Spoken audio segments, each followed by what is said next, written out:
things that you have highlighted, you don't need to have a dialogue on those particular issues. I believe that there are quite a number in terms of reducing the budget and all that. But then there's one point that you've mentioned that has to do with having conversation with different parts of the country. Regional level. So at that regional level, what are we conversing? I'll tell you this, that each county or each region, if you go to the Nyanza region, the coastal region, the northern region and the eastern region, young people, I believe that my generation have specific issues. You know, they have specific issues within those counties that have failed to work. All right. So now young people are demanding accountability. They are demanding that we have new leaders, we have a new regime that will listen to us. Because the president has had already 2 years to actually show us that this is the road. Okay. This is the road. Then this one, the plot thickens if at all this was a So we can. So I am against having a dialogue with the regime that has not listened to us. Okay, so in short, and thank you so much for your insights, but in short, Sankara, what we are asking for is from the executive level, do this. But as you do this, prepare yourself to get out. You see, Brian, yeah. Actually, this is a very serious issue that we are discussing. The call for nomination of leaders to represent the movement seeking for radical change in governance is a constitutional issue. Because on 8th August, the people of Kenya spoke to elect leaders to execute their constitutional roles, which is legislation, oversight, and above all, representation. The moment you are calling on young people to elect, to choose more young people to come for a dialogue, it is a justification of the failure of Parliament to execute its constitutional responsibility as far as representation is concerned. And therefore, it is imperative that we look at this thing in that angle. The government actions is a justification of the people's demands that indeed we have been failed to be represented. For example, if you are calling upon 100 people, I have asked this simple question: how many youth-led organizations do we have? If that is not to mean that you want to capture this session and do your manipulative business, the government ought to have come out and said in their communication, having assessed the registered youth movements to be 156 in the country, having known that we have 379 civil societies, I'm just using figures to create my point, we have resorted as a government that we are going to nominate at least 5 people from these organizations so that we have a national consortium of people who are going to deliberate on your issues. You wake up, you communicate amidst an escalating tension that you are going to nominate 2 people of either gender. My question is, when did the government come to the realization that the representation has failed the people and now we need to elect young people to go and represent us? We have constitutional bodies like the National Youth Council. It has never done any election. It's not doing anything. It is doing nothing, but is being paid for doing something that is neither here nor there. So this is going the formal way of going through bodies that exist, is exacerbating these problems even further. Because these people have failed to represent the youth. And therefore it is time that we have one-on-one dialogue with the people. You know, Brian, if I'm elected by the people today, like I'm going to be elected in 2027, because you know my MP for Kisumu East, Shabel, decided to abscond Parliament, and this is one of the challenges we are saying. He never voted against the finance bill or for the finance bill. He was out of the country. He landed in the country, took a placard at the airport. So his colleagues are voting yes or no in Parliament. My MP, the special one, is voting, is protesting. I reject finance bill at the airport where planes are landing and taking off, people are coming in and going out, and he is not going anywhere around Parliament. So just as I'm saying, just as I'm going to be elected by the people of Kisumu East to represent them in 2027, if I'm elected by the people, why should I find it difficult sitting down and talking to people? These are some of the things that the president ought to have realized, that the problem is here with us. But the problem with the presidency, as I wind up to give my friend an opportunity to speak, some of us who come here, we are God sent because we sacrifice to be here. we speak to people before we come here.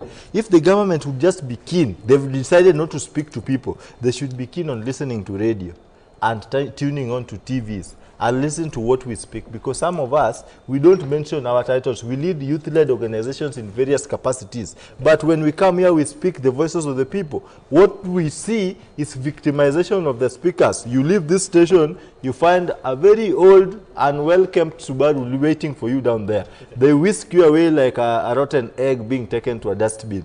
They give you a free ride on a public vehicle, some money that have been used to fund an ambulance to take sick people to the hospital. So prioritization of the government activities is where we get it wrong. The widening gap between the electorate and the elected is what is going to even plunge us to more problems. Let us normalize meeting people, not to bribe them. Let us meet people to have a conversation. Don't speak on us. Let us speak to you. Let us speak together, reason together as a family, because this country brand is bigger than myself. I will die today, I will leave Kenya, but Kenya is here to live. Whatever it is that I'm doing today is what will either make or build this country. Brand, like let me just add something little to what my brother said. He has spoken very well, and I want to speak it from where he's left, that one day we will die and leave this country. I want to tell it to Kenyans that in this life, and my brother here is a believer and a good pastor of mine, in this life nobody is going to get out of this life alive. So you should not be threatened by anything. Let me tell you, Bran, if you see Kenyans, like it happened on Tuesday, mobilize themselves, come together, and go and present a petition. That was a petition presentation, though it was not written in document, but it was an expression of dissatisfaction by the people. Then that means that whatever they were presenting in that parliament ought to have been done at the grassroots level by their members of parliament, who to some extent failed to do so. Okay. And then, if you look at the leadership of the house, Kimani Ichung'wah, Osoro, arrogance, annoyance, titles, disrespect to the public. The people who are recently very poor are now very rich. No, Bran, we are trying, just hold on, we are trying to point where the problem is, so that we sort out. Baba is speaking somewhere. I want to take you over to Raila Odinga, who is the opposition leader in the country, and he is addressing the press at the moment. Let's get to listen in to what is happening, what he's saying live from Kilele Show.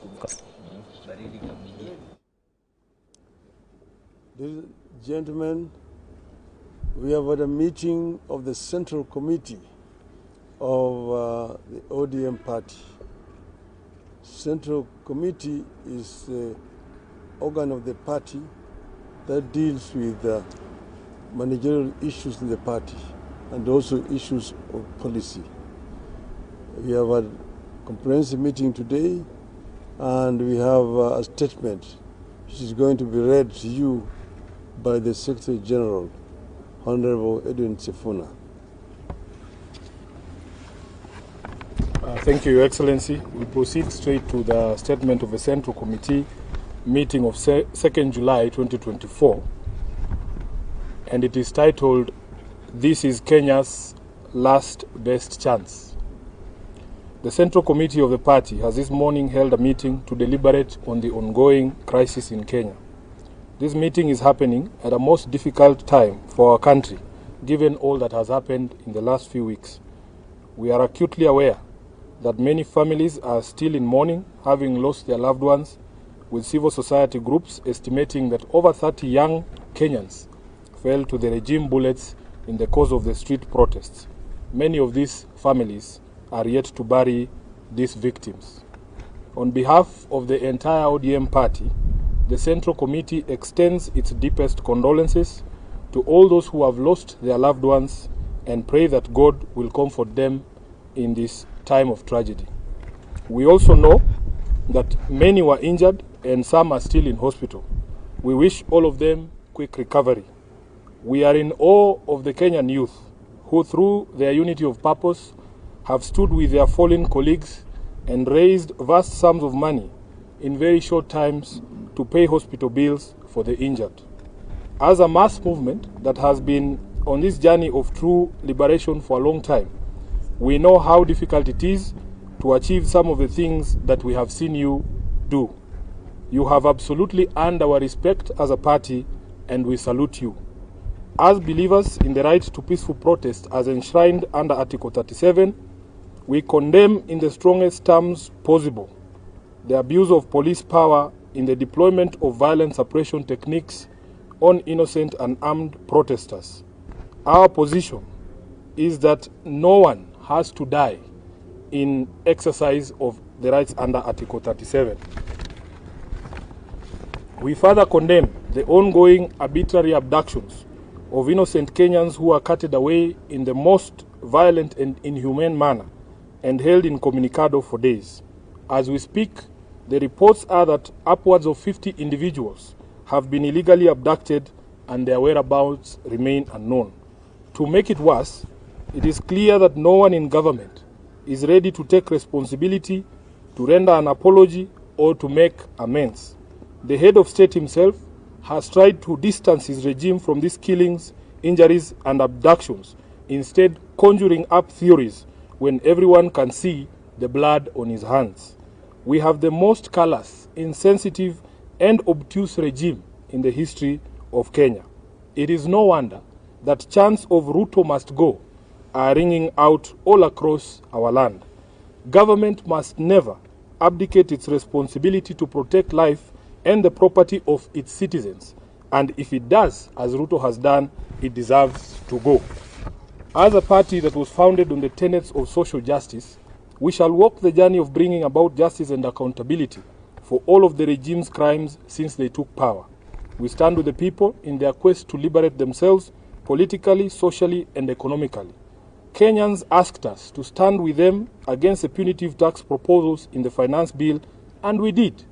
Of the 115 members of the National Assembly who stood with the people and voted against the bill on the floor, 73 were in fact members of ODM. We applaud these great patriots and thank them for being true representatives of the people. As a party, we celebrate you for being on the right side of history, and the party has charged the Honorable Opio Wandai and the Whip Junet Mohammed to convey this message to each individual member who stood with the people of Kenya. Sadly, a few of our members went against the wishes of the people and sided with the oppressor, and we will speak to the consequences shortly. In light of this state of affairs, the meeting has resolved as follows. Number one, that it is time for all of us in the political leadership to begin to listen.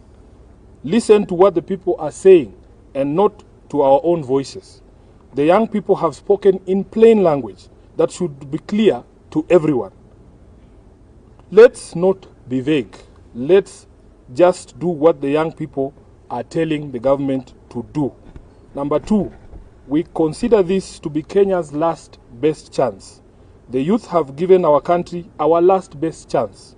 We either seize it and swim with it by implementing all their demands, or we ignore it and sink the country altogether.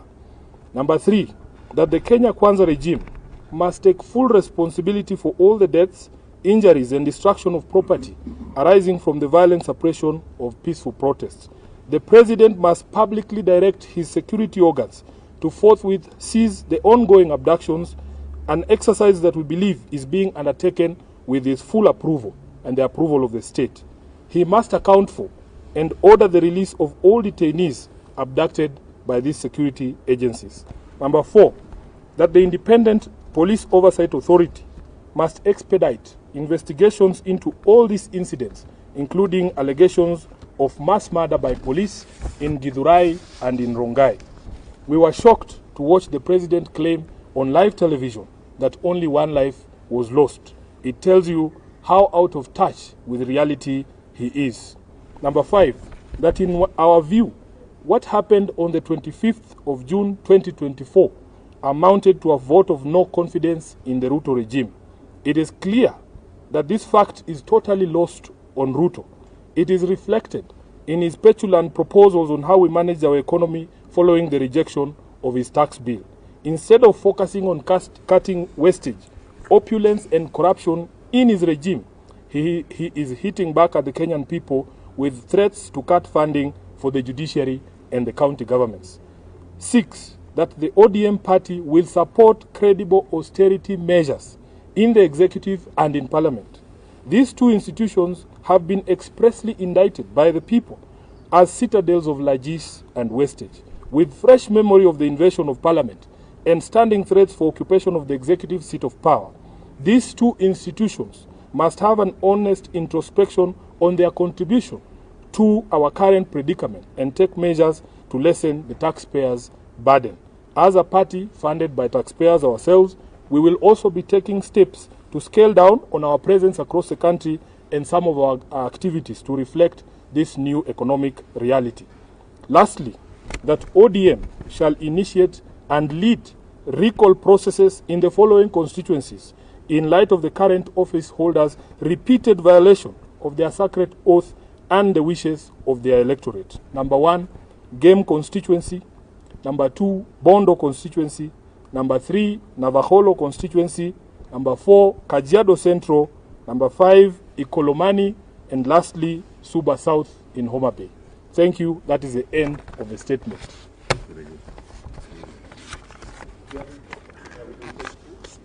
Eric. Jeff, yes, sorry.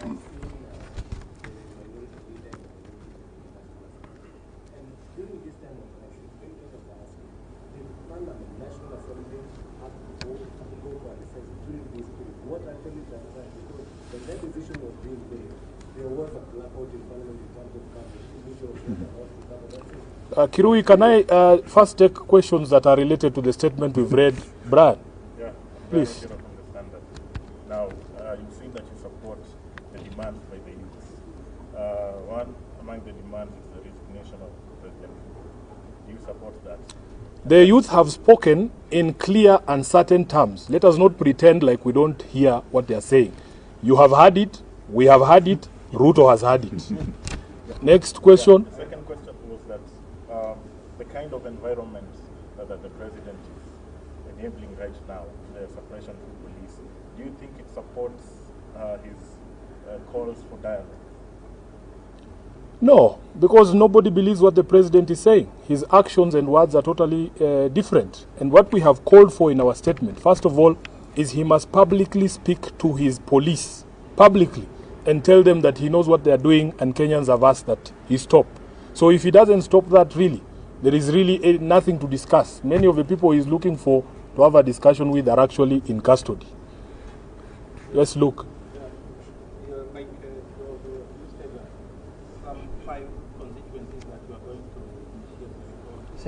Six.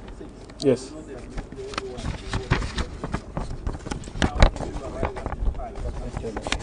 Yes, the criteria was very simple. In our statement, we have said repeat offenders. Those who voted against the wishes of the people in 2023 and again did it in 2024 because there are few who met their Damascus moments this year. Yes, this is the criteria we have applied, Luke, and we want to be able to focus on these 6 as a lesson to all the others. Is there any other question? Thank you. Thank you. Thank you very much. Asanteni sana. Lunch.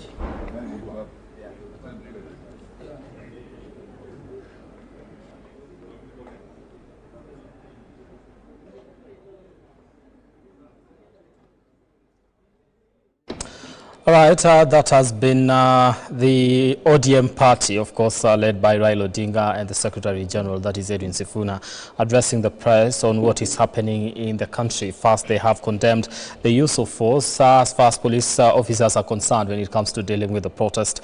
They have also condemned the abductions that have been witnessed in the country ever since these protests began. And they're calling on the leadership of the country to listen to the people and do what the young people are asking the Kenya Kwanza government and the entire leadership of the country to do. They've termed this as the Kenya's last best chance to implement the demands of the Kenyan youth. Now, they are also calling on the government to take full responsibility of all the death and abductions that have been witnessed in the country, and IPOA to expedite investigations into the police murders that have been witnessed in different parts of the country, totaling to close to 39 people, according to the Kenya Human Rights Commission. All right. The ODM party has also said that it will initiate recall process in these particular constituencies, that is Gem, Bondo, Navaholo, Kajiado, Ikolomani, and Suba South, for they termed as members of parliament from these particular constituencies went against their responsibility to speak on behalf of the people and voted for the Finance Bill 2024. The criteria they say that they've used to select this is repeat offenders. Those are some of the members of parliament that did this in 2023 and also in 2024 in this particular finance bill. What you're seeing on the screen, on your screen right now, is Waiyaki Way, whereby we see quite a number of protesters and also police vehicles trying to maintain order in that on that particular road, with people engaging them as they try to exercise what we'll say is their democratic right, of course using tear gas in some instances to try and disperse the crowds that keep on gathering there. Right, back here in studio with our conversation. We've had, let me come to you, Kabila la Vijana. Yes. We've had what the ODM party has, just briefly if you can comment on what the statement from the ODM party. I want to echo what the SGODM has said. I think this is the best moment and this is the best time for Kenya to take a turn. And if the president and the government is not going to listen to what is happening, then I think we are heading to a wrong direction. Okay. You know, on my way here, I was listening to my brothers. You know, just for a light moment, Ken here, we used to be with him in the party. I'm still in the party. I'm still a member of the party. You see, there are two Ken. There's Kennedy Sankara, there's Ken Bab. There is a Kennedy. You know, Kennedy, we were with the Kennedy when ANC joined us. Okay. Akapiga chenga katuacha in this hot soup. No, you know, what I want to say is this. Ruto, and I was not part of their conversation. You know, so I don't just join people blindly. If he talked to William Ruto at a personal level and decided to join him, I didn't include me. I didn't buy the ideology. I ship out. So what I want to say, the conversation that we're having as a country, this is the best conversation. And if I were the president, this is the time he needs to come down and listen what the youths are saying. Demonstrations are enshrined in the constitution and they must be listened. And I want to thank all the Gen Zs, wherever they are, all the youths. And let me tell you, some of them I are want seated to on this confirm particular here, table. who are seated here. And I want to confirm here, you know, 60% of the youths who are outside in these streets now, majority of them voted for this government. Very true. 60% of those who are in the street. Extreme disappointment. So this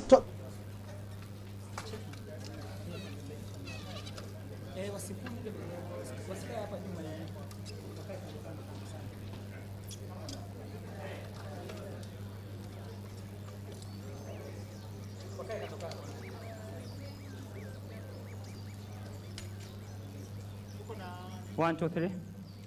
Senior government officials, please, you'll flank the principals from side.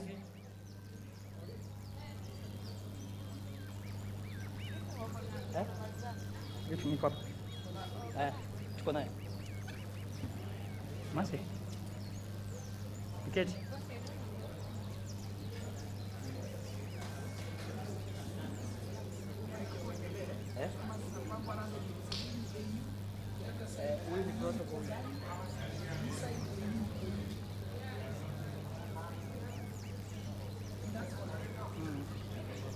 You have to be Kenya flag, East Africa. Kenya flag, East Africa.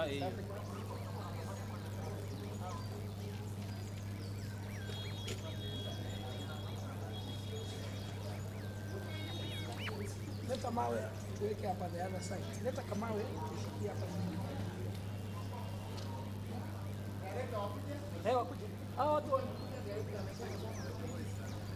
Maafisa wa serikali njooni kando kando tafadhali.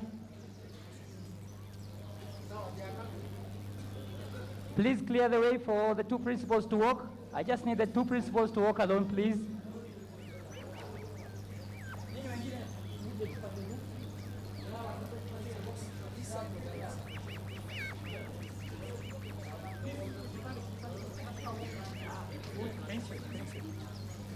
Thank you. They're coming. Just Maurice. Hey. Wameshatoka. Baba is here. Yeah. Sawa.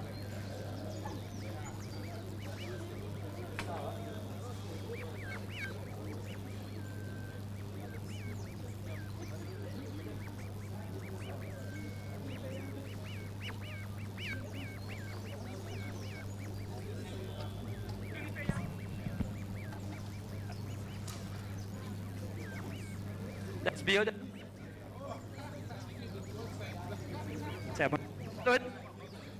Niongeze kidogo. Let tafadhali.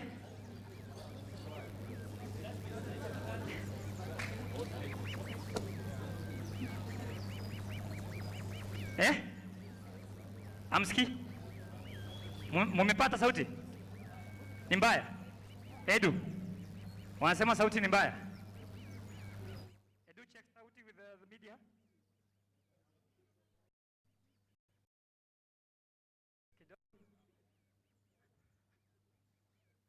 I need clear, eh?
Fans, people who can barely see beyond their nose. Okay. They are sitting around very powerful positions that determine the future of the generations to come. Okay. So if the president can be smart enough, just a day, he prays a lot, he goes to church. Why don't he just walk up from where he is? Just walk, abruptly.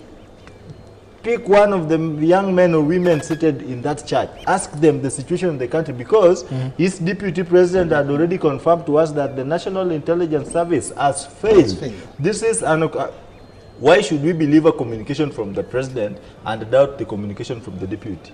This is an institution, the presidency. So one is defending while the other one is attacking. So we conclude as the people, and people who give unbiased opinion on the governance of this country. Because if I start taking stands, I will barely speak anything positive that the government can buy it. But because I sell unbiased opinion, the presidency has communicated that the National Intelligence Service has failed it. The DP was claiming that the wanton and justifiable abductions are being conducted by the National Intelligence Service. I know the DCI. You can see the government is inciting itself against the people. But again, I welcome divisions in the executive. At least for the first time, we are getting to know the truth. You hear some of the things I see in the street. You had previously, you know, history is replicate. The Sonko confession. Sonko confessed how this government would buy old vehicles, stage them on the roads, set them on fire, with youths branded in ODM t-shirts. So it is in the public domain, not my words. You find out the people Sonko was referring to are some of the most powerful people in this government today. So all these old tactics may not really sell. The government need to be strategic. Probably even the coffins we have seen, probably maybe the coffins because we know, you see, this generation, Anwai, this is a very different generation. You are the generation of our fathers were people who feared gunshots and bloodshed. This is a population, a generation that upon the smell of a bloodshed, they turn into wild animals and they would want more. You can see people being shot and they get up, they are shot, they go down, they still get up. So what does that communicate? That the government really needs to understand what is the old tactics that have been used to deal with people who are advocating for their rights. We have Moi boys. We can't do that. You know, some people are doing the right job at the wrong time. You are employed under Moi regime. When power, even the deputy president, who is a political orphan from the Moi family, would confirm to you that those days were dark. I have just mentioned today that as we seek to fight freedom as a price, the repeal of Section 2A of the independent constitution costed people's lives, costed people's their vital human organs at the expense of freedom. Even this one, the people have already known that freedom is never free. they are now ready to fight. But again, that's the question I was asking earlier.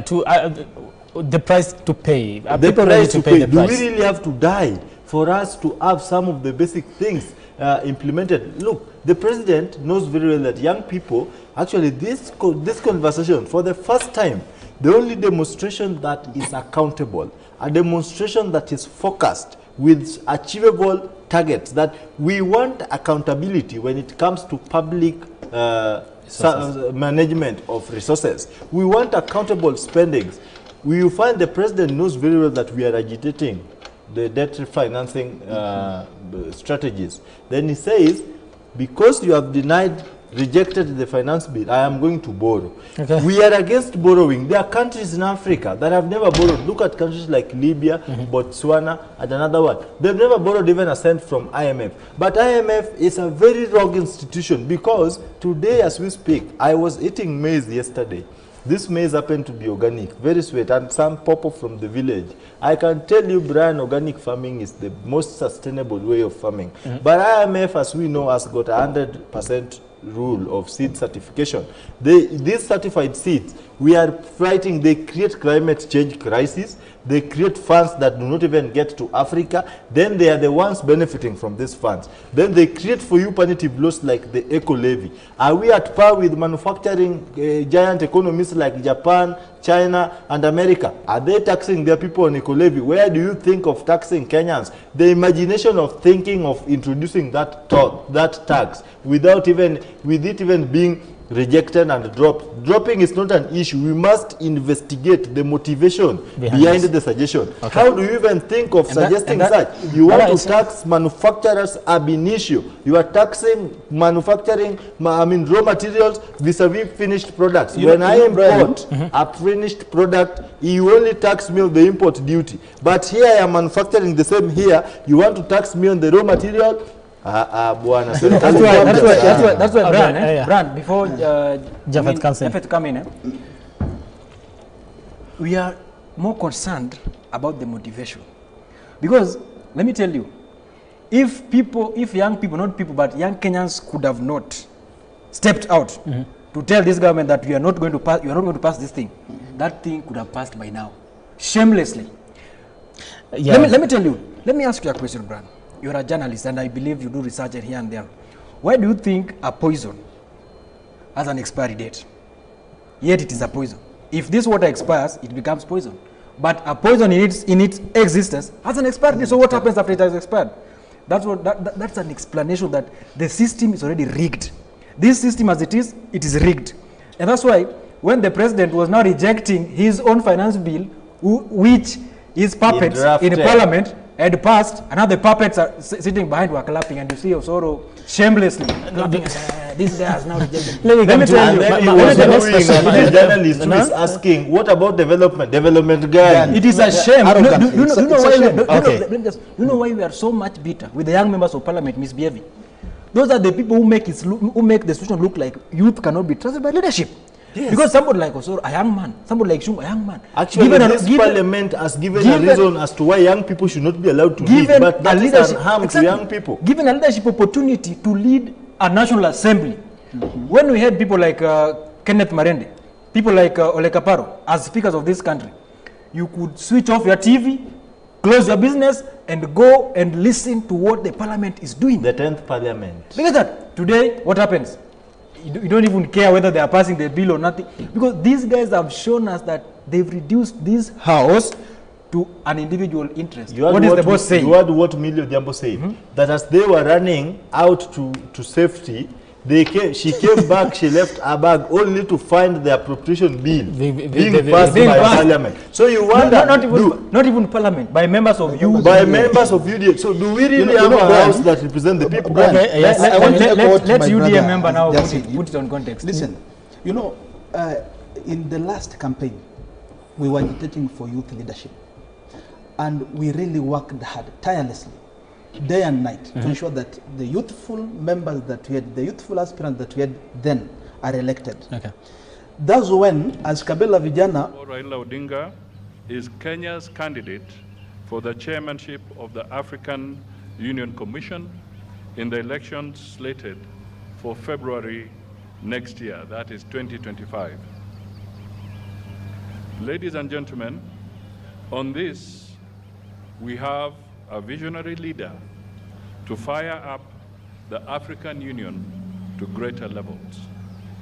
The Right Honorable Raila is a Pan-Africanist who naturally espouses the Think Africa above all guiding principle of the AU Commission. Indeed, he holds dear the African Union's ambition of being a people-centered organization. The candidates' experience and leadership philosophy align with the AU's Commission's values of efficiency, professionalism, and respect for diversity. We have no doubt the candidate will pursue excellence in line with the continent's collective aspirations of the Africa we want in 2063, as framed in the AU's development framework of Agenda 2063.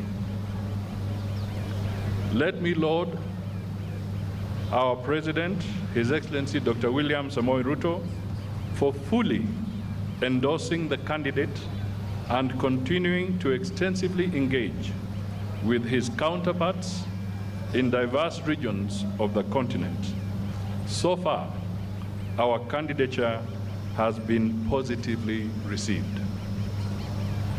The President has energized our foreign policy, thus successfully positioning our country as a champion of African affairs in the international arena.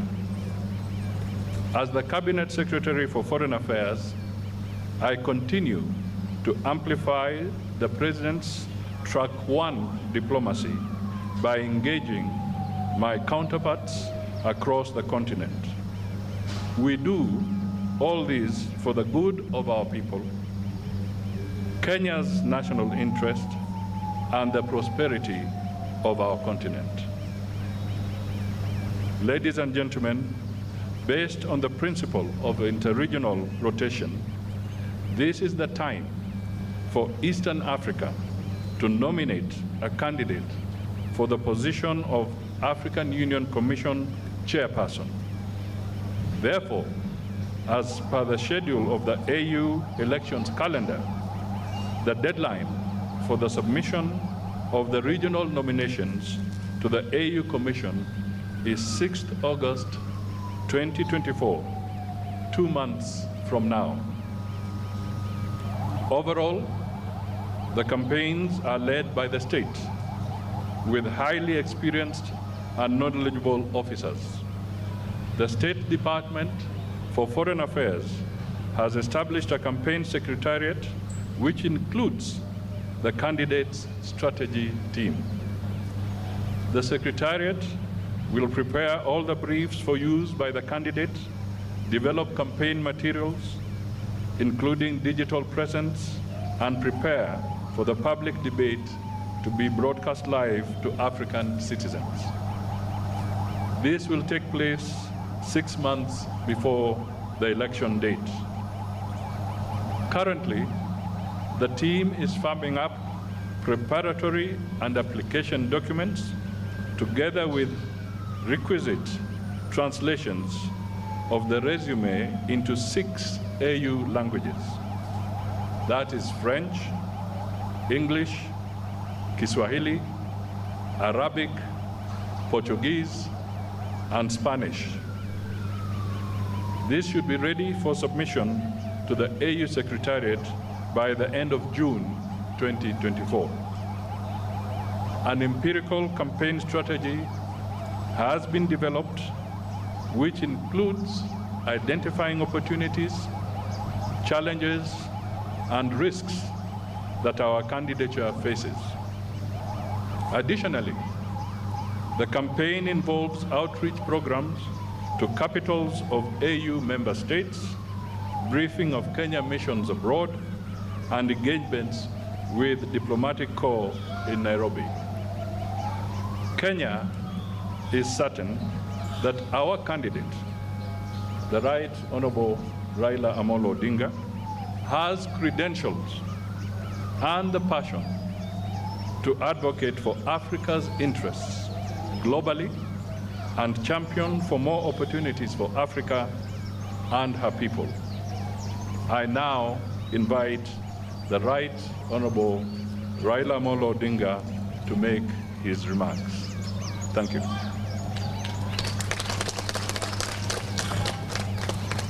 Thank you, Wycliffe. We have had a meeting with the Prime Cabinet Secretary and Cabinet Secretary for Foreign and Diaspora Affairs, my brother, Honorable Wycliffe Musalia Mudavadi, who led a team of government officials. This was in regard to my candidacy for the African Union Commission chairmanship. I wish to reiterate the obvious, that I am vying for a position in Africa, not in the government of the Republic of Kenya. But I need the endorsement of the government of Kenya for that African position.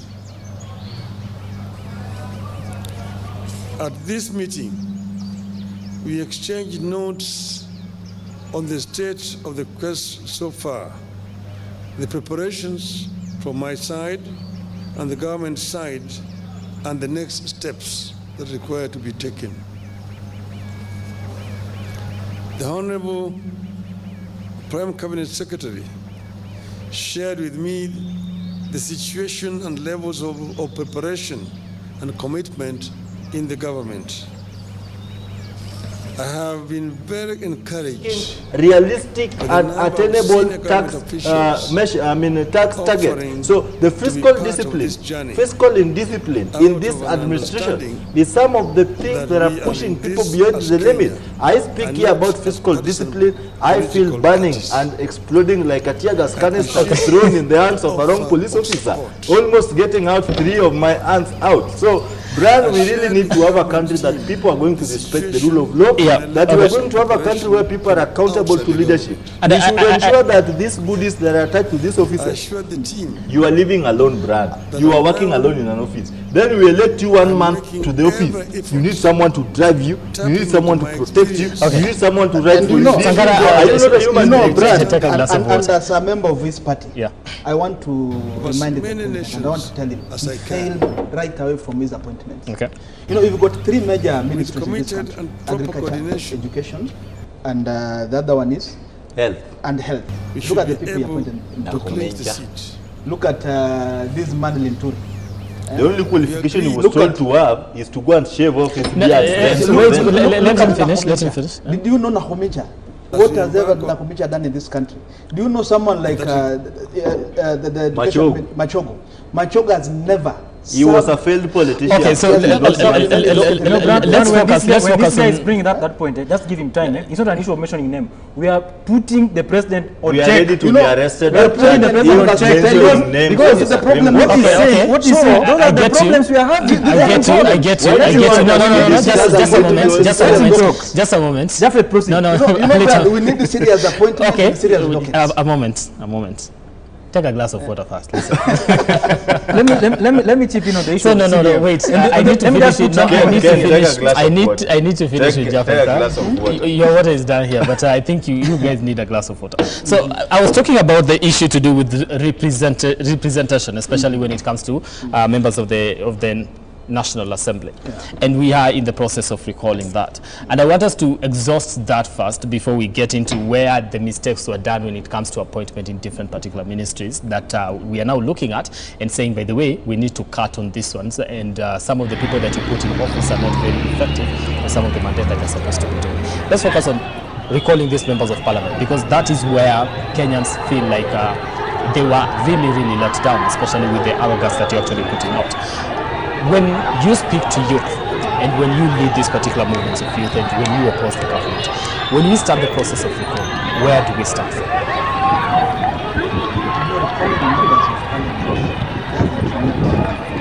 The Constitution is very clear. It has happened like this in they can call them after 2 years. After 2 years. And August, I think next month, we are ready to start recalling them. In fact, what we only need, you know, the Gen Zs have no head, and they have no brain. We begin from nowhere. As long as we achieve the objective. So the recalling members of parliament, I want to urge all youths, wherever we, as demonstrations continue, retreat back to your constituencies. See whether that person who is serving as a member of parliament voted for, number one, the illegal finance bill that we had. Number two, the arrogancy. If this person is fit to hold that seat. Number three, if that person is doing exactly what you sent him, Hora, to do in parliament. If he's not, start immediately collecting the signatures. Okay. Come together as youths, start signature collections. Let's recall any leader whom you feel does not serve us. And you know what, Brian? What I want to urge my colleagues outside here, not only our members of parliament, any docket that we feel, in fact, it's not about the Ruto must go slogan. Any docket that we feel is not serving our purpose, any docket that we feel is not doing what is supposed to be done, we need to visit that office. Okay. Brian, on the context of recalling, Article 97 and 19 of the Constitution dictates very clearly that an electorate can recall a member of parliament. But now where we have an issue is that throughout this process, there must be an existing IBC. Throughout this process, this issue must go to parliament for the seat to be declared vacant.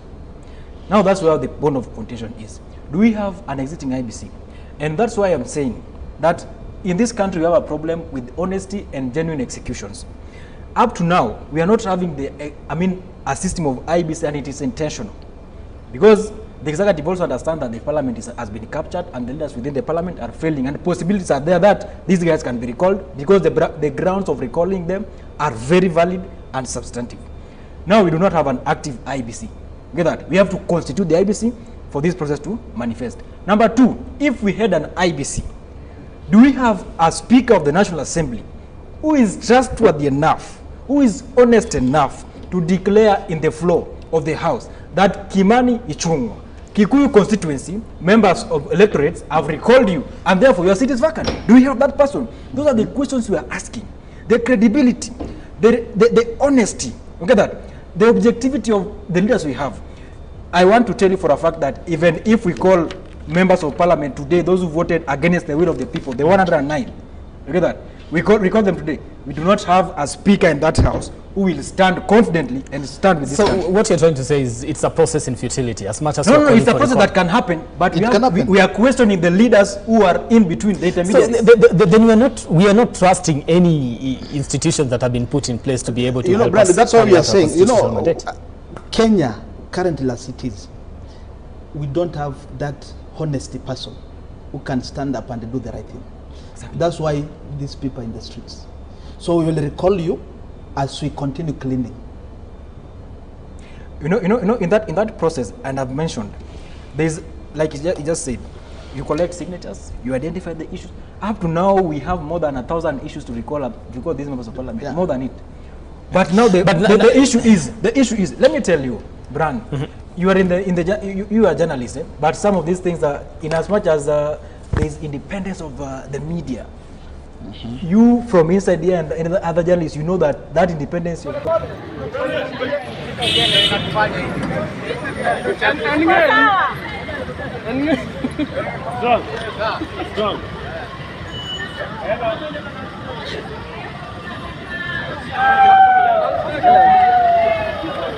Hello Kenya. Iko hapa pale.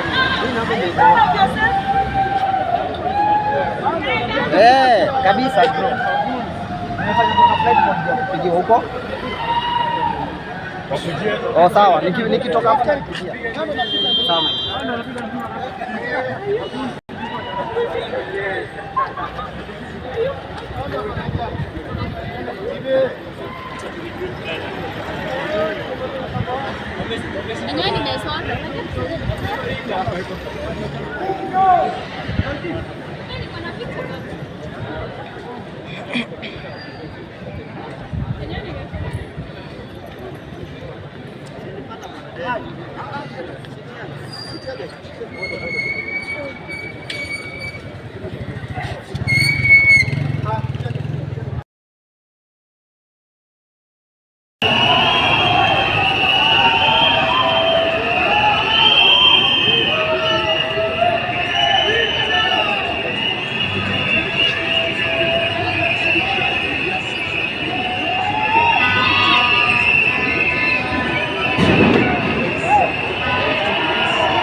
Ametupa hiyo sasa.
Ametupa hiyo sasa.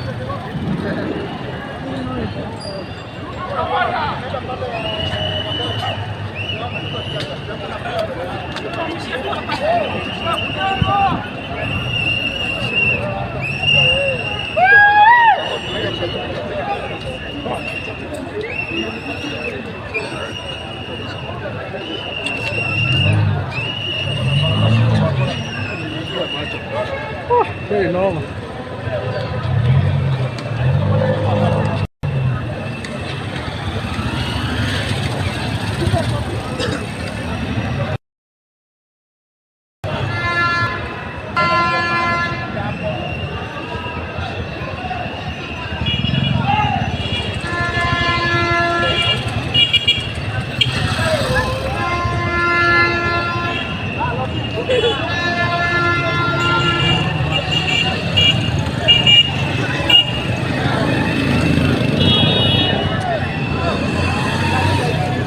Amerudi.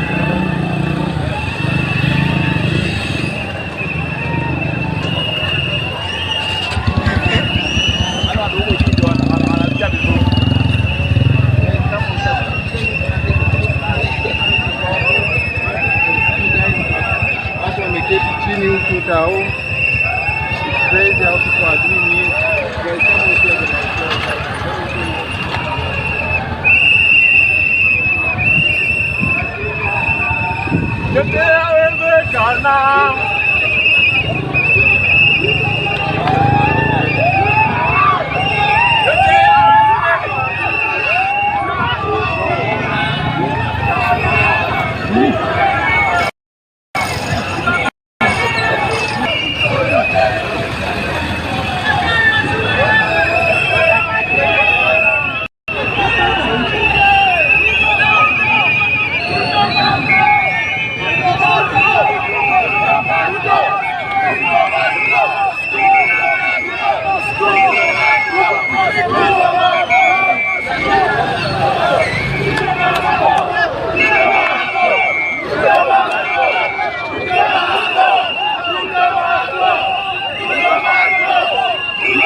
hadi hata hajui kumcha hizo vitu.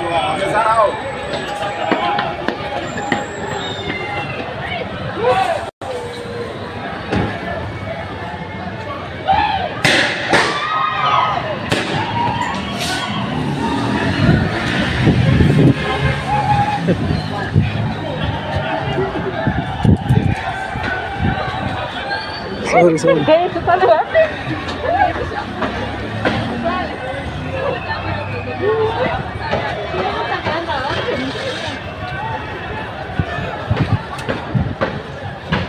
Sorry.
Nyao wanataka kutoka hivi. Kwani? Lakini kwa huko kwa.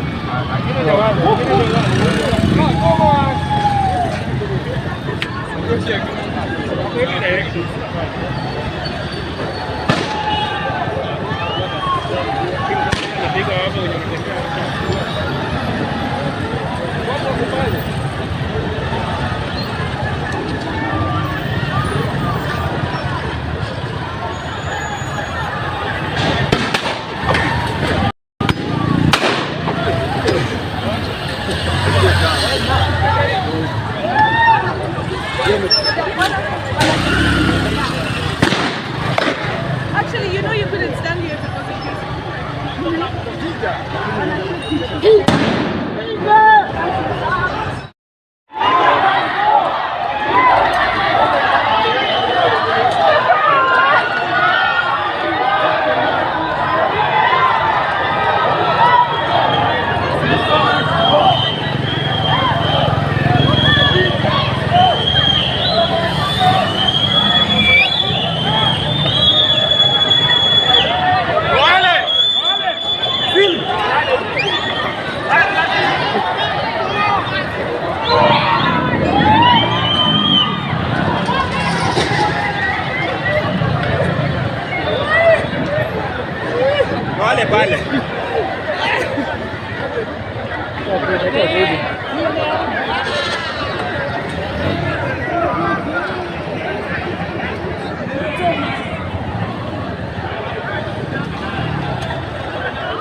Sorry, sorry.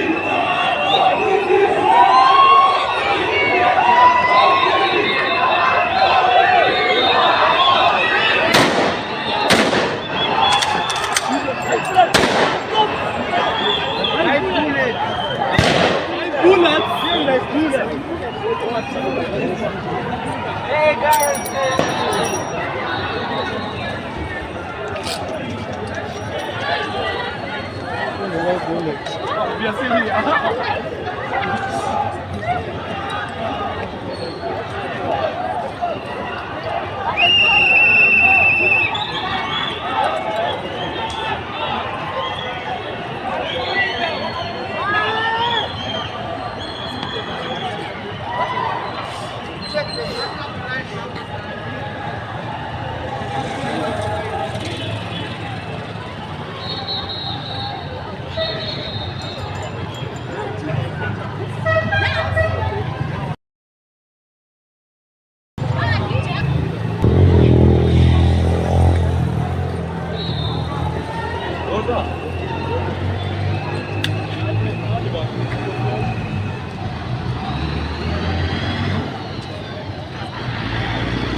Wazazi wapi?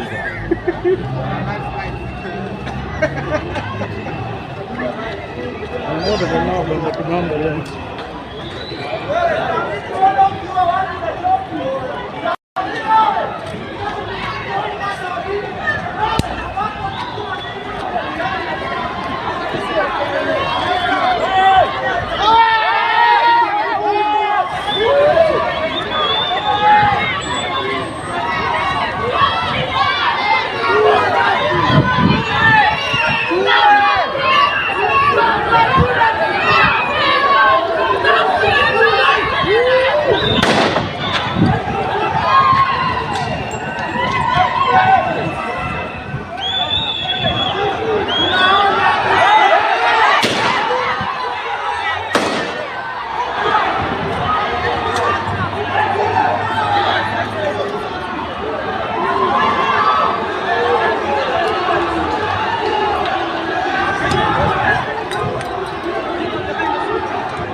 Strong. Strong.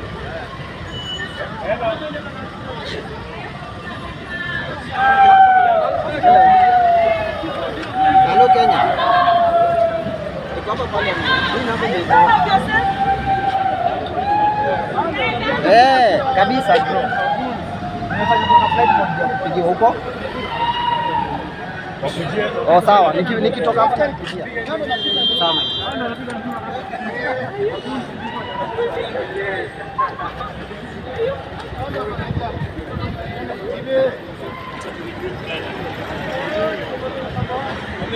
Anyani guys, what?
ametupa hiyo sasa.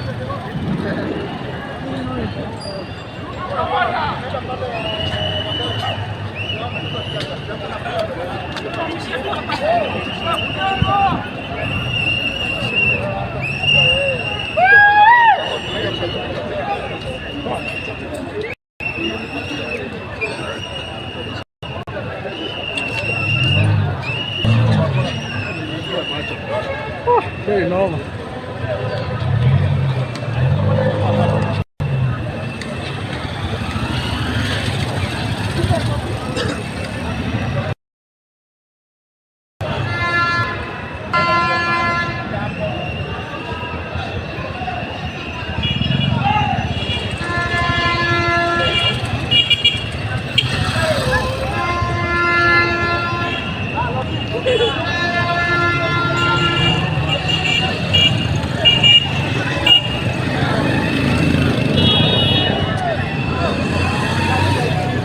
Amerudi.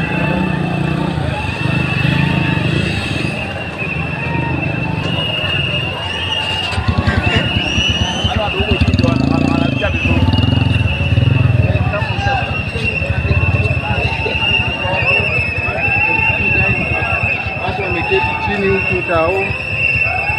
Crazy au kwa dini.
Yaani hadi hata hajui kumchezo vitu amesahau.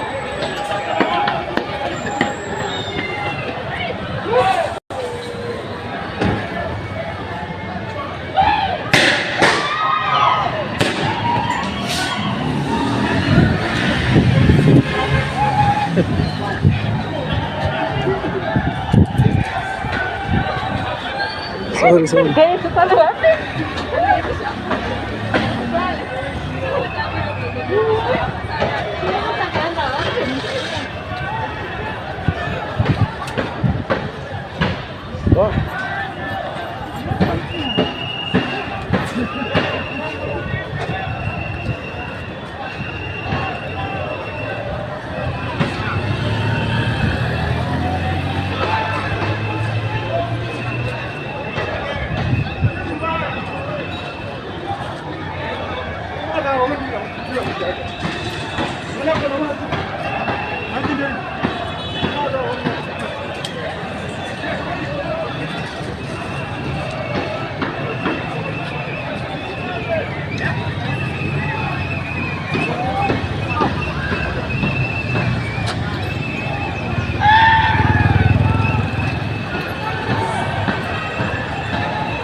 Ni hao wanataka. Ni hao wanataka kutoka hivi. Kwani? Lakini kwa huko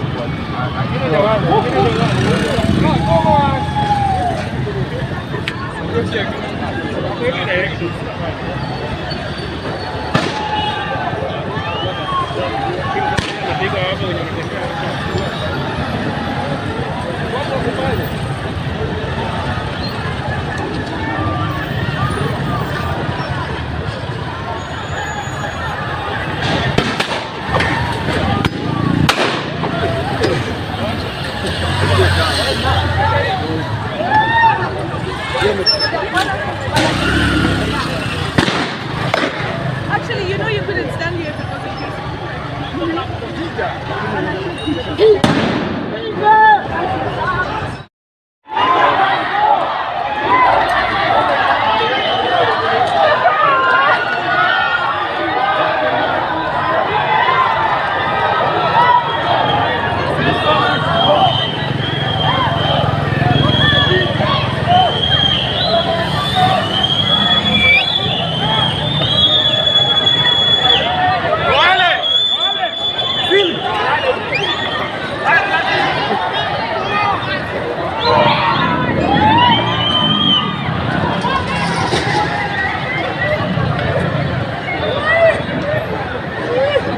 Vale.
Sorry, sir.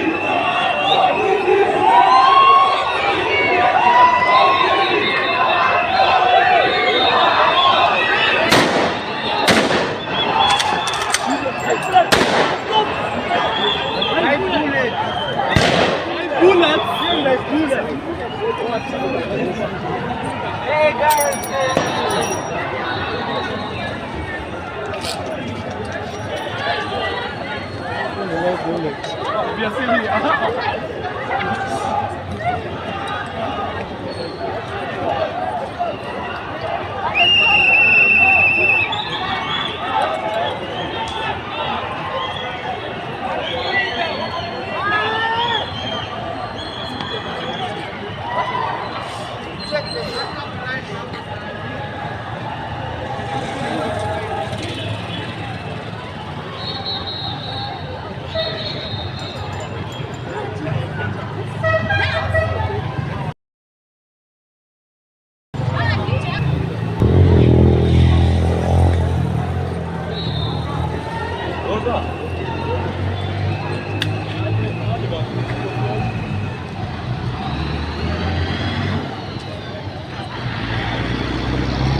Halo Kenya. Iko hapa pale. Hii namba ndio. Kabisa bro. Nimefanya kwa flight mode ya kupigia huko. Oh sawa, nikitoka hapo nikupigia. Sawa.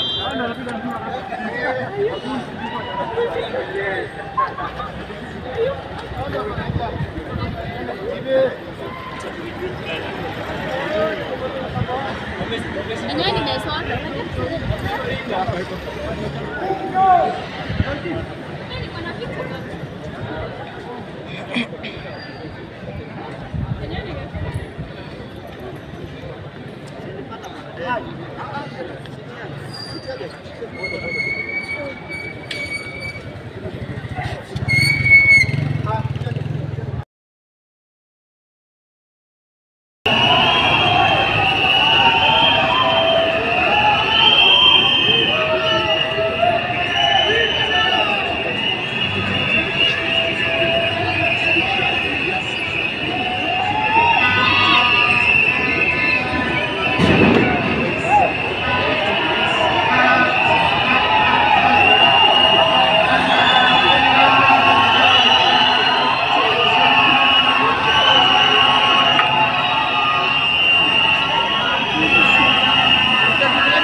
pale pale.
Sorry, sir.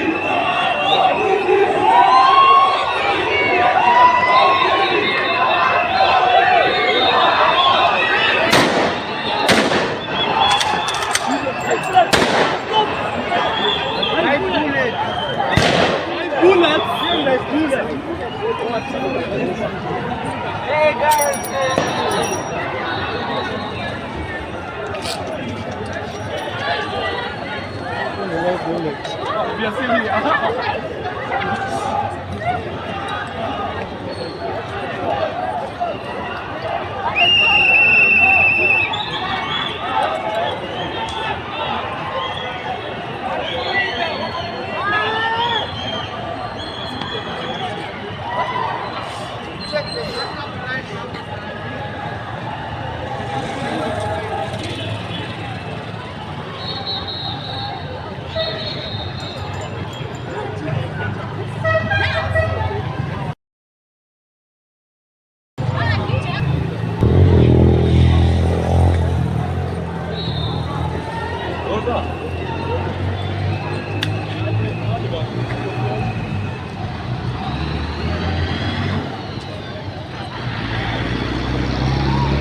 Wajiwazi wapi?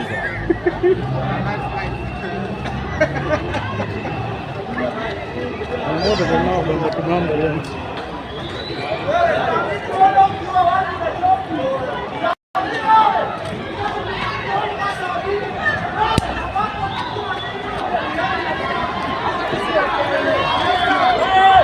Hey!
Strong.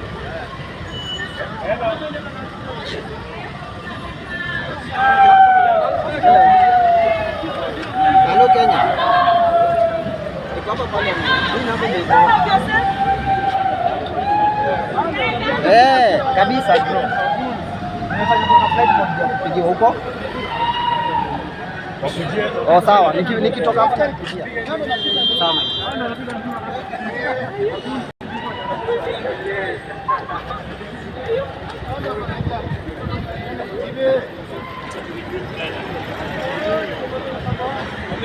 Anyone in this one?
Ametupa hiyo sasa.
Ametupa hiyo sasa.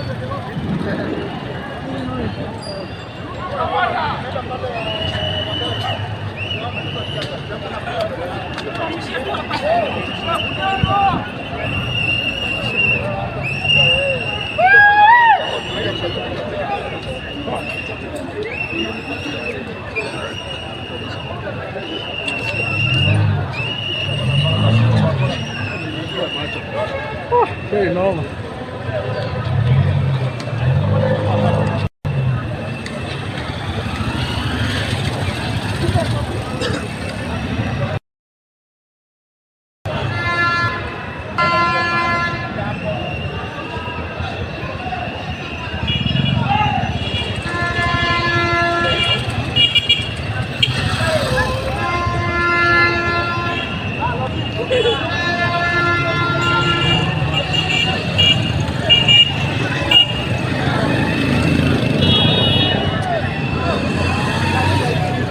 Amerudi.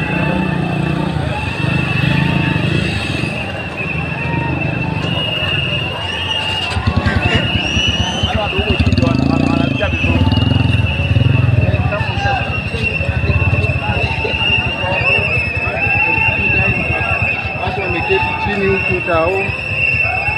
Crazy au kwa dini.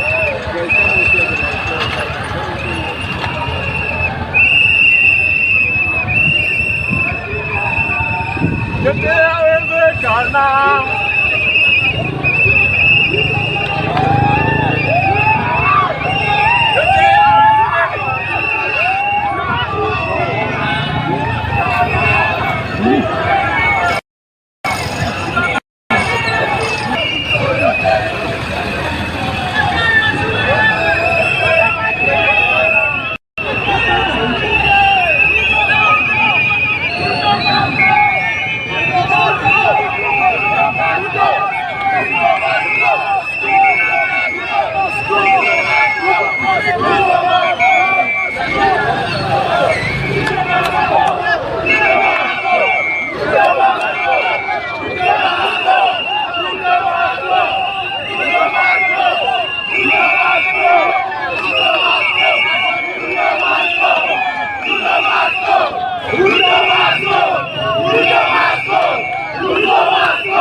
hata hajui kumcha hizo vitu. Amesahau.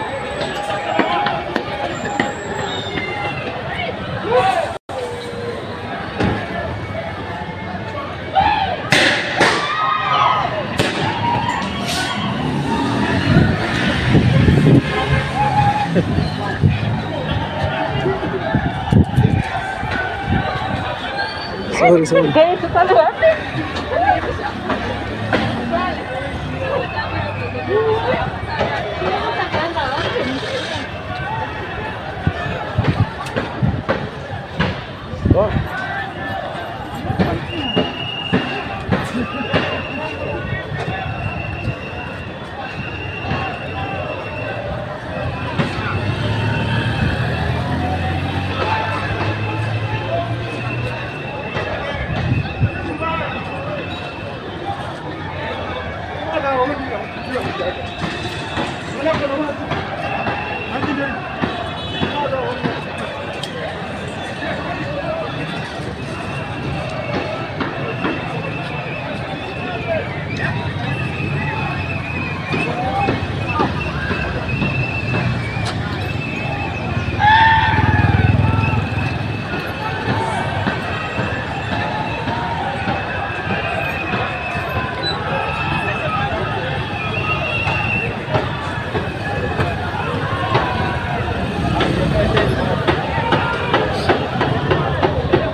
Nyao wanataka. Nyao wanataka kutoka hivi. Kwani? Lakini tuwa huku kwa.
Hey guys.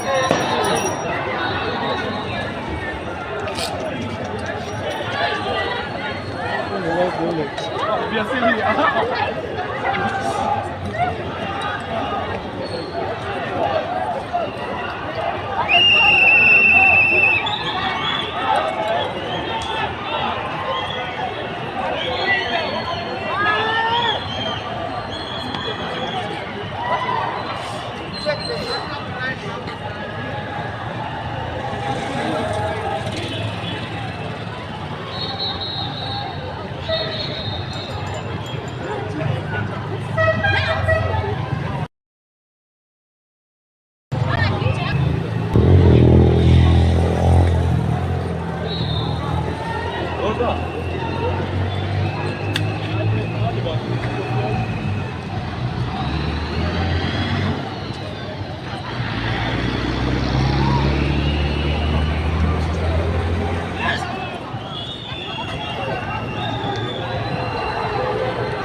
Wazazi wapi?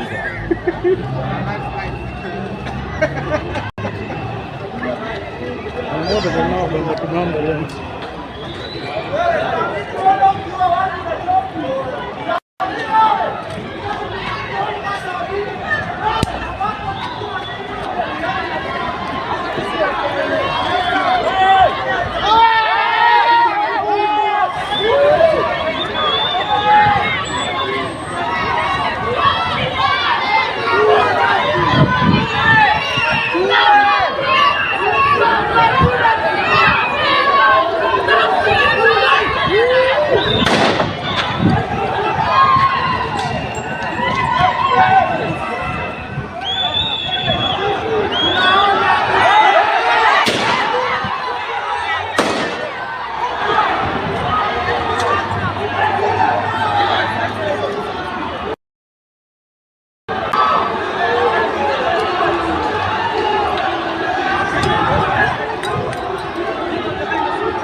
Okay,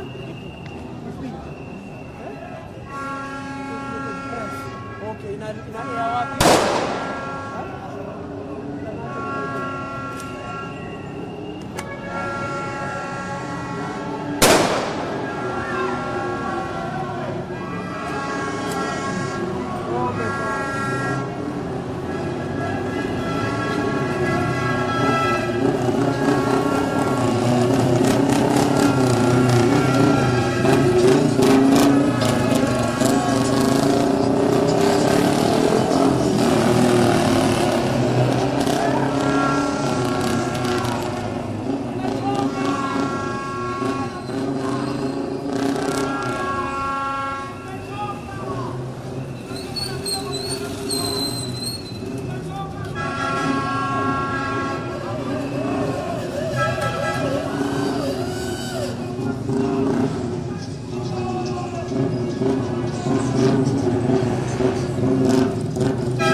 Chunga mawe hapa chini.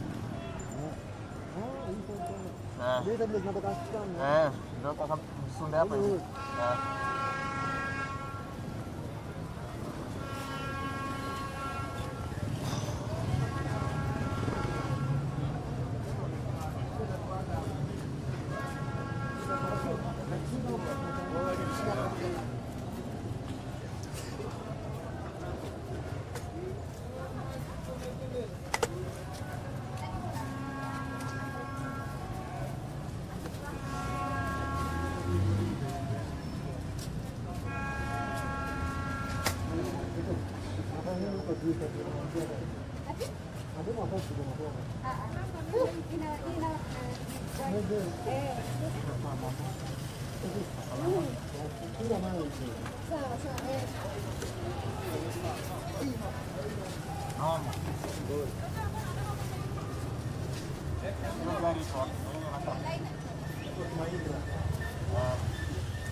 junction hapa kuna bea. Waambie wasaidie kwa polisi. Hakuna hata tuchome gari. Tunaondoka kwa raha mimi. Ndio wameenda. Hapo ndio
How do you think Saban?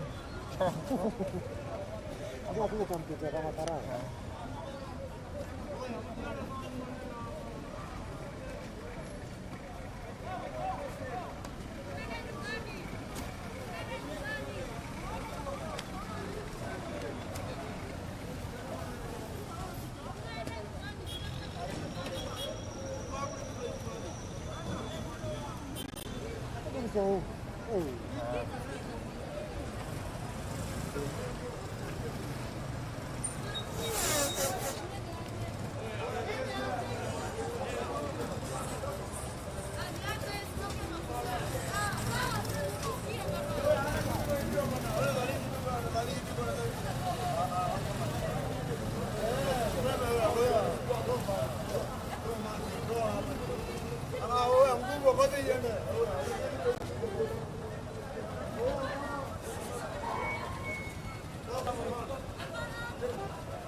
Nataka kutuibia hadi tukadhara, nataka kutusanya hadi mali yetu.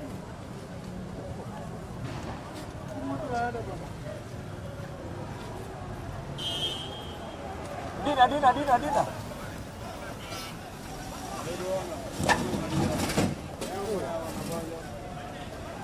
Dina move.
Soma lebo.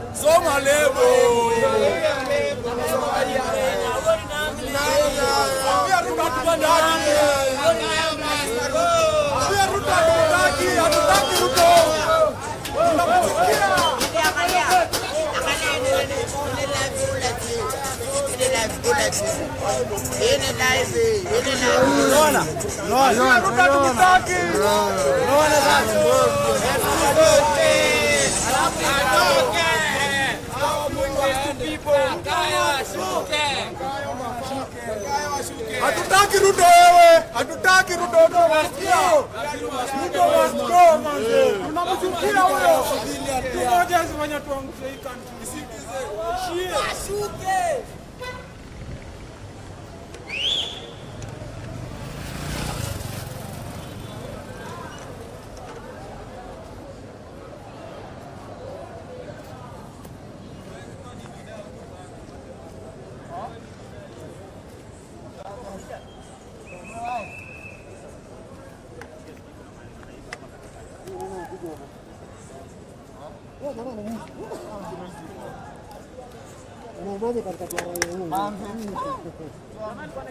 Asina anaangusha hapo wewe. Ameangusha hapo itakuwa. Hiyo. Mbaya.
Inatokesha hivi ile maandamano ile wana watu wana na ni siku moja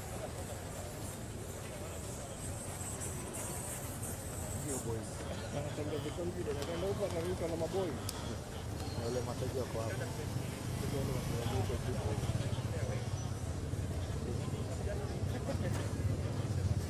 na badimba wanakuja kuchanga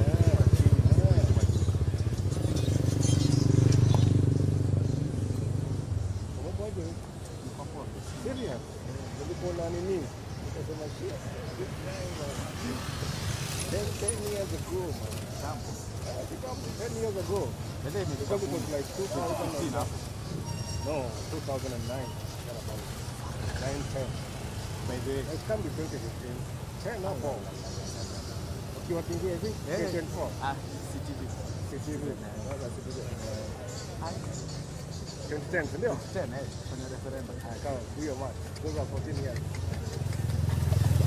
na hiyo ni dogo zote za kucheleana watu ndio hata sasa hivi tunapatana tunasoma kusoma sisi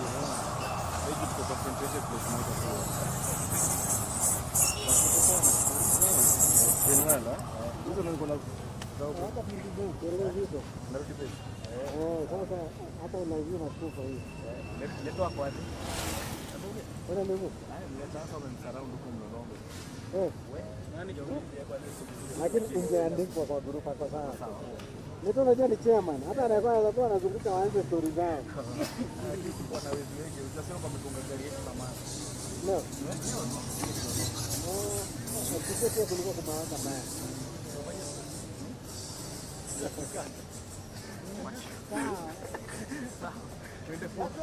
Sawa.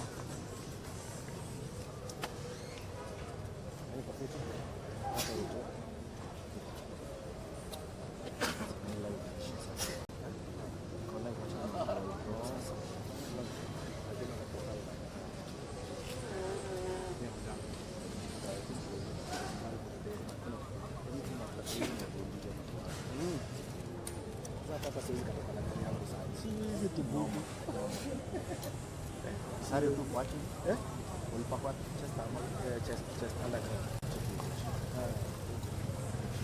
Nenda tu kufaidia huko. Hapo tu tanya. Ofisi ni huko. Asili toka nisije. Oh.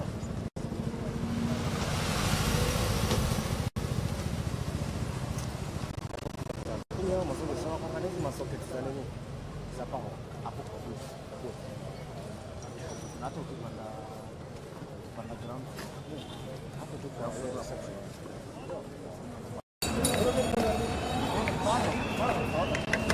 Ile pale nikianguka.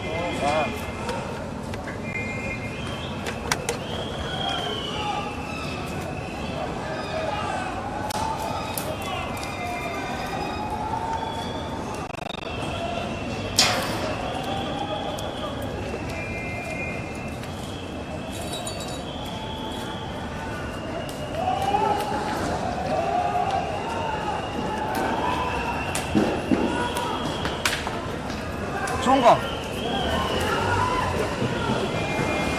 Katikati. Tulia hapo. Makaraba.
Huko umechafuka sana.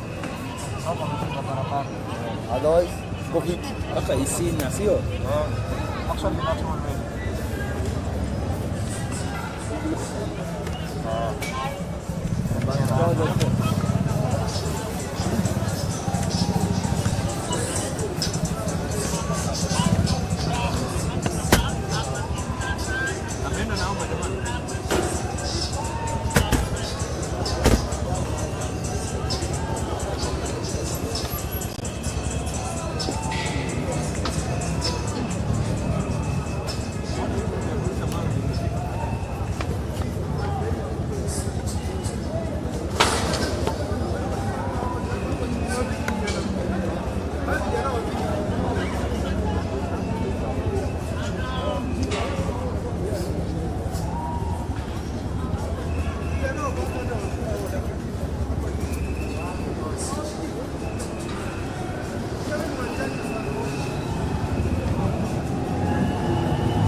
Ini extension gani? AP. Pia tafuta tu pesa alaji.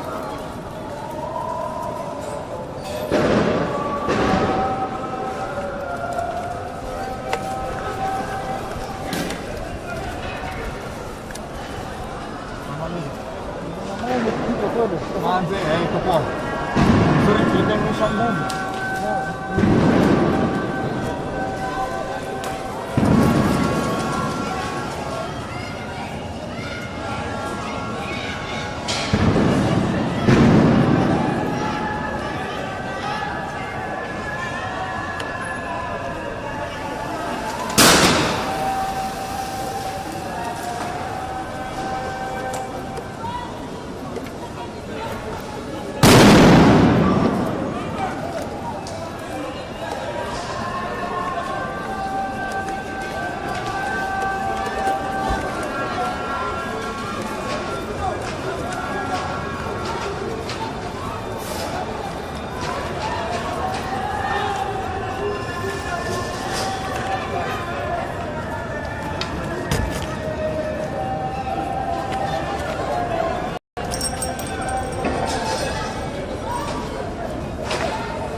Hapana.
Ina wapi?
Chunga mawe hapa chini.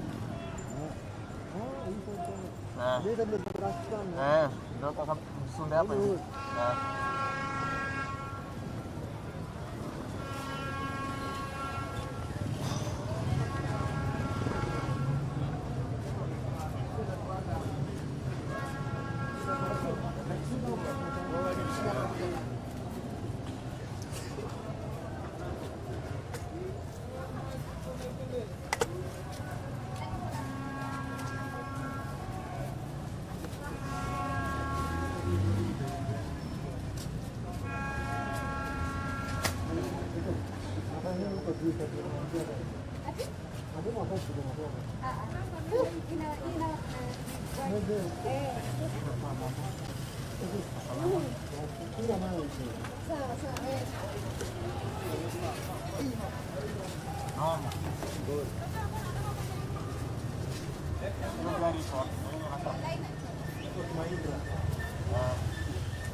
How do you think that's a bad?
Dina.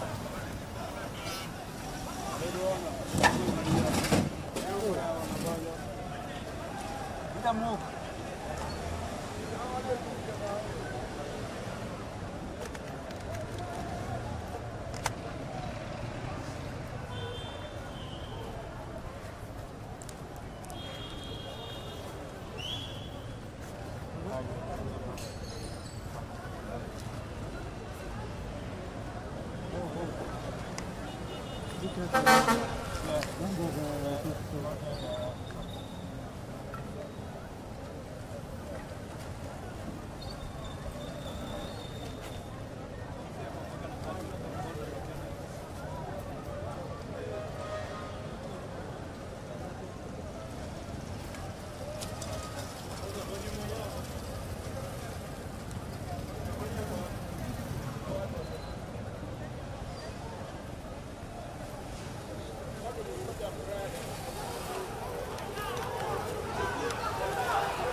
Soma lebo.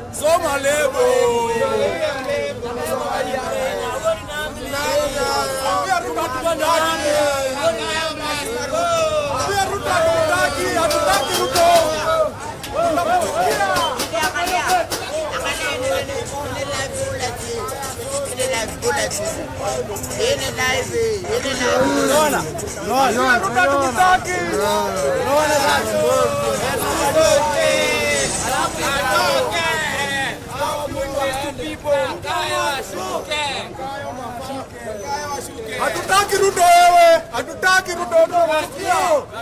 Ruto must go manze. Tunamchukia huyo. Tumoja zifanya tuangushe hii country. Shie. Ashuke.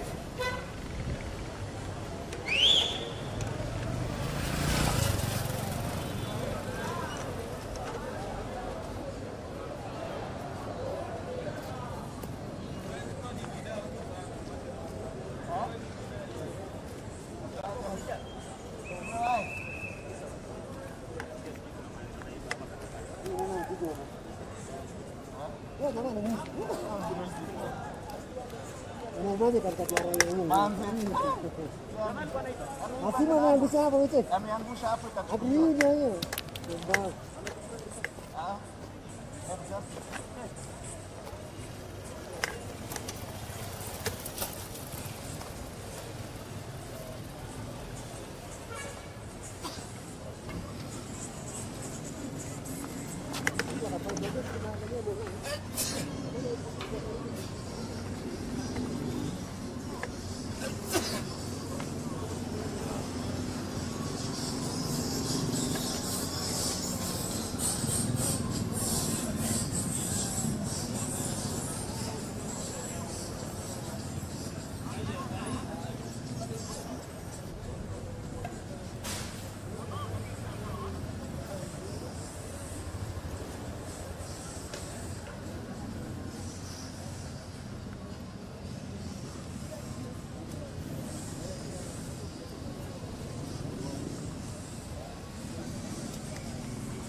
Inatokesha hivi ile maandamano ile wana watu wana na ni kitu moja hiyo boys anatembea kwa vile anaenda huko anaruka na maboy na wale mateja wako hapo ndio wale wanaruka kitu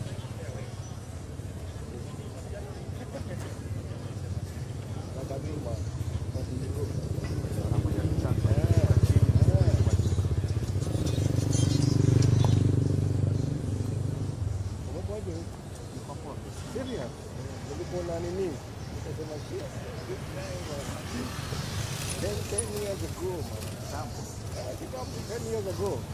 because it was like 2009. No, 2009. About 9-10. Maybe it can be 2015. 10 up all. You are thinking, I think 24. CTV. 2010, ndio? 10, kwenye referendum. Kama hiyo man. Those are 14 years. Na leo ni dogo tena za poteleana. Watu ndio. Hapa sasa hivi tunapatana, tunasoma kusoma sisi. Hiki tuko concentration place moja tu. Basi tuko na. Hizo ndio kuna Sasa hata lazima tupo hii. Leto kwa wapi? Ona nini? Mleta hapa msarau huko mlolongo. Nani Lakini ungeandikwa kwa grupu kwa sasa. Leto unajua ni chairman. Hata anakuwa anazunguka waanze story zao. Kitu kwa na wezi wengi. Utasema kwa mgonga gari yetu na maji. No. Sisi pia kulikuwa kumewaka baya.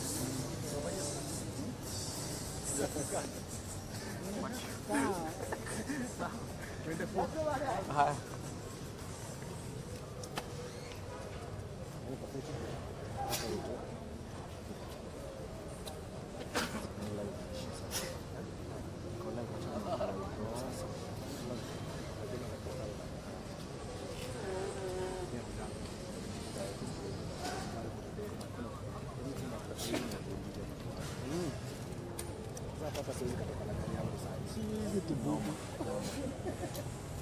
Sari tu pati, ulipakwa chest under. Nenda tu kufaida huko. Hapo tu chest. Ofisini huko asitoka na CBS.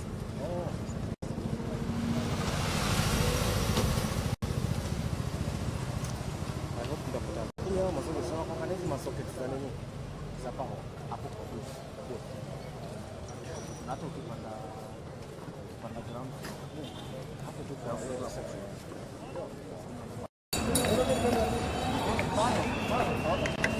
Ile pale nikianguka.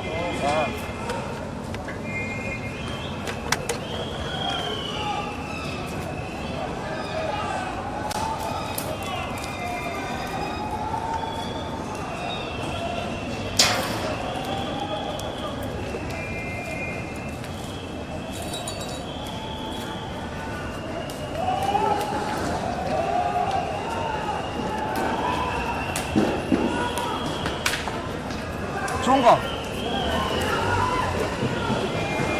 Katikati. Tulia hapo. Makaraba.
Huko umechafuka sana.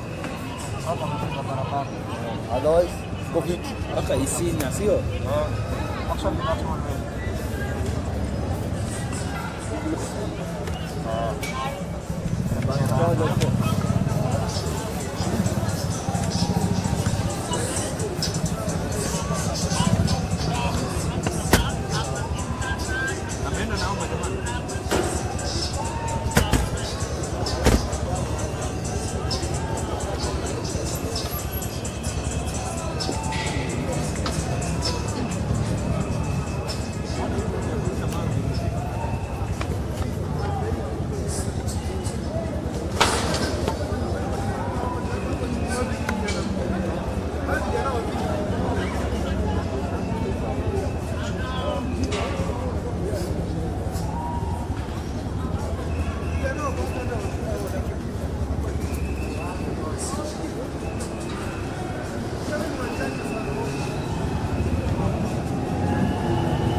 ni nani?